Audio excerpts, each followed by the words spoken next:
इस वक्त की अहम और बड़ी खबर आपको दे दें। किसान तहरीक के हक में ट्वीट करने पर दर्ज की एफआईआर। माहौलियाती सामाजिक कारकुन ग्रेटा थंबर्ग पर आई एफआईआर दर्ज की गई। दिल्ली पुलिस ने दर्ज की है ये एफआईआर। आपको बता दें अब तक की अहम बड़ी खबर। किसान तहरीक के हक में ट्वीट करने पर दर्ज की गई एफआईआर। माहौलियाती सामाजिक कारकुन ग्रेटा थंबर्ग पर एफआईआर दर्ज की गई। दिल्ली पुलिस ने दर्ज की ये एफआईआर।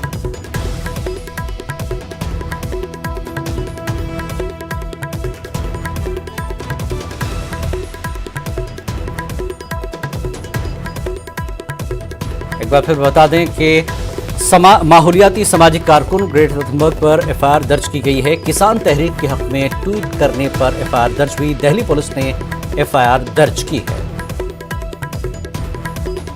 एक और बड़ी खबर इस वक्त बंगाल से आ रही है। आपको बता दें बीजेपी की रथ यात्रा रोकने का मामला। कोलकाता हाईकोर्ट में दाखिल की गई मफादे आम्मा की अर्जी। बंगाल में इलेक्शन से पहले बीजेपी निकालना चाहती है रथ यात्रा। अर्जी में रियासत के हालात खराब होने और कोरोना का दिया गया है हवाला। इस मामले पर अगली समाअत 9 फरवरी को होगी। बड़ी खबर बीजेपी की रथ यात्रा को रोकने का मामला। कोलकाता हाईकोर्ट में दाखिल की गई मफादे आम्मा की अर्जी। बंगाल में इलेक्शन से पहले बीजेपी निकालना चाहती थी रथ यात्रा। अर्जी में रियासत के हालात खराब होने और कोरोना का हवाला दिया गया है। इस मामले पर अगली समाअत 9 फरवरी को होगी।